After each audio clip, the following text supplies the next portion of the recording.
Hey, what's going on out there? I'd like to welcome every single one of you to Water Your Soil. So this video is going to be about the great debate. And some of you probably are wondering, like, what is he talking about? I'm talking about deposits for your secured credit card. Oftentimes, I mean very often at that, I get questions around here, and they're usually revolving around secured credit cards and secured credit card deposits.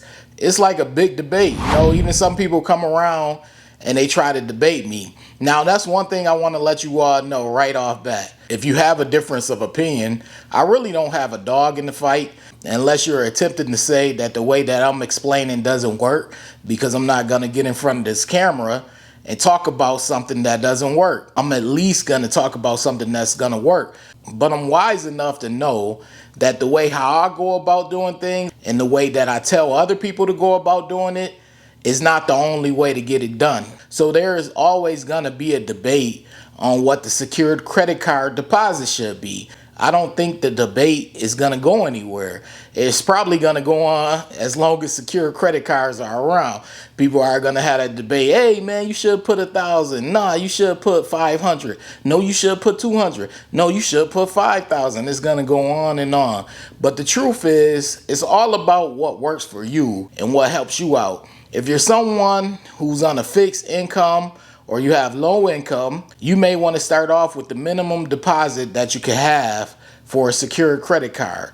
Same thing goes for if you're someone who is in heavy debt, especially if you're in heavy credit card debt. If you have a lot of credit card debt currently and you got approved or you're attempting to get approved for a secured credit card, you may want to consider not signing up for a credit limit of $2,000 or $3,000 as far as your deposit goes. You may want to just do the minimum and put the rest of that money towards paying down your credit card debt. Because from a rational standpoint, it really makes no sense to go and put $3,000 or $2,000 down on a secured credit card, have to wait at least 7 months or so in order to get your deposit back, when you could be using that money to pay down your credit card debt if you have it. So if you're someone and you're considering getting a secured credit card, but you currently already have credit card debt or any other type of debt, you may want to consider paying that down first and then consider the secured card. Or if you want to do it simultaneously, you could do the minimum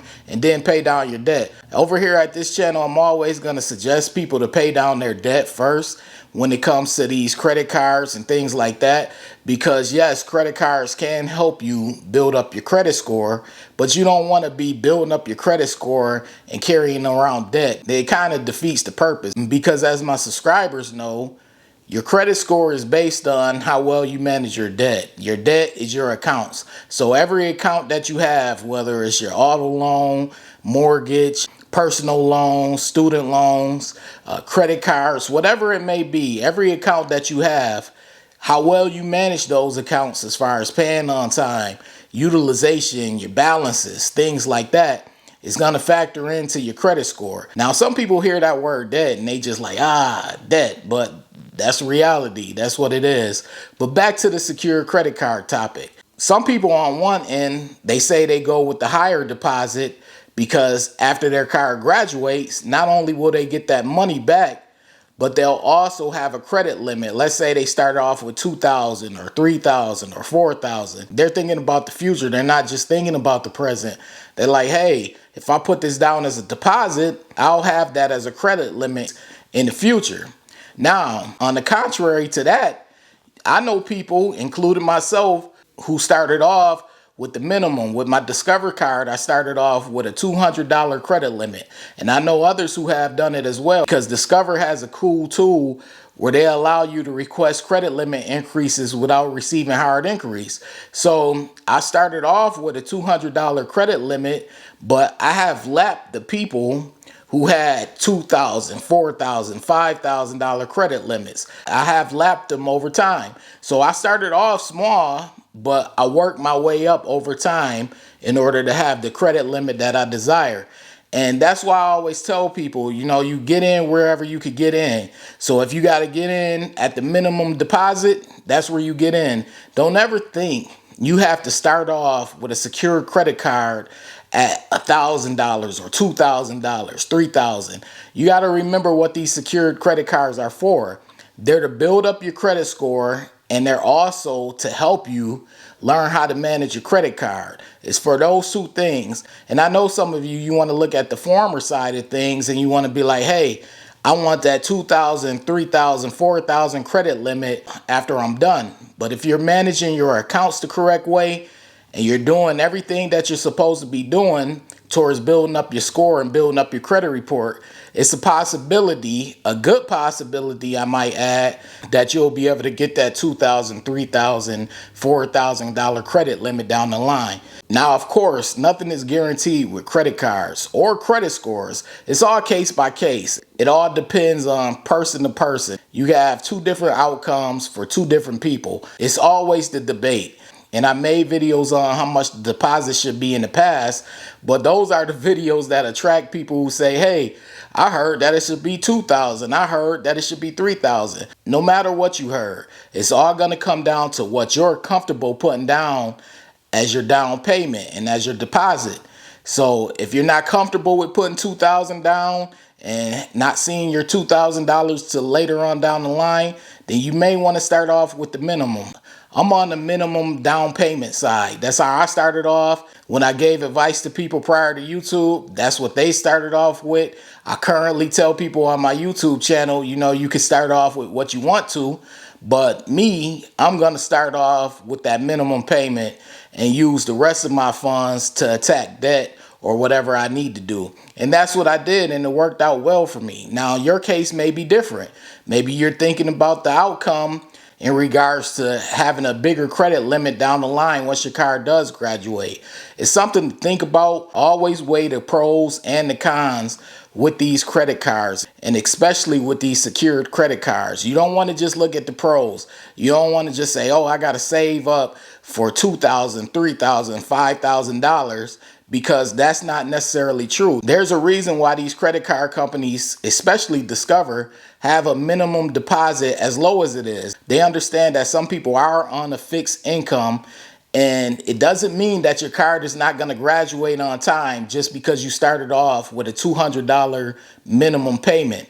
It doesn't mean that. There's a possibility that you'll graduate faster than the person with a bigger credit limit. I don't care who it is. No one has proof that people with higher credit limits with secured credit cards graduate at a faster pace than people with lower credit limits. If that's what's out there in the credit card world and on YouTube or wherever, I need to see better proof of that. And where would people even get that proof from in order to get that information on a wider basis? Where would you get that from? It would have to be deeper than a study. You know, how would you determine that people who put down a higher deposit have a greater graduation outcome than people with a lower deposit? I think people from the credit card companies, they'll be able to tell it. But on the outside, the study will really have to be wider than just maybe 100 people, because there are so many people with secured credit cards. And in order to determine if that's the truth, you will need a wide number, somewhere in the thousands, probably hundreds of thousands. But I just wanted to make this video because I always get asked, put the deposit down, whichever one you're comfortable with. Make sure you watch your utilization. My advice to you all is to keep your utilization under 10%. Some people like it higher. I had success with 10% or less. And if you need help with utilization, I have a video. I'm going to put the link in the description box. It's utilization explained. I break it down to a T. I break it all the way down. So you want to check that video out if you really don't understand utilization. It's going to be in the description box, all right? Now, if you're new here and you're feeling the vibe over here, this is Water Your Soil. Be sure to hit the subscribe button. Turn on all notifications. That way you don't miss a future video from me. And this goes to every single one of you watching. Be sure to hit the like button. Hit the like button. That's your way of showing love. That helps this video get circulated. I really do appreciate every single one of you who actually hit the like button. And I appreciate every single one of you who come by this channel, leave a comment, leave your opinion, whether you agree with me or not. I appreciate it. But this is Water Your Soil, and I'm out. Wait. Before you leave, be sure to check out the description box below. That way you can have all the credit resources from Water Your Soil. Also, be sure to hit the subscribe button, the like button as well, all right? You know, people always come by here and they always leave comments and they ask for individual credit advice. But many of you may not know, I do have a book. The book is titled Strategies to Master Credit. It is available on Amazon. It also is available in ebook form on the website. You can check out the website, mastercreditbook.com. The book is called Strategies to Master Credit.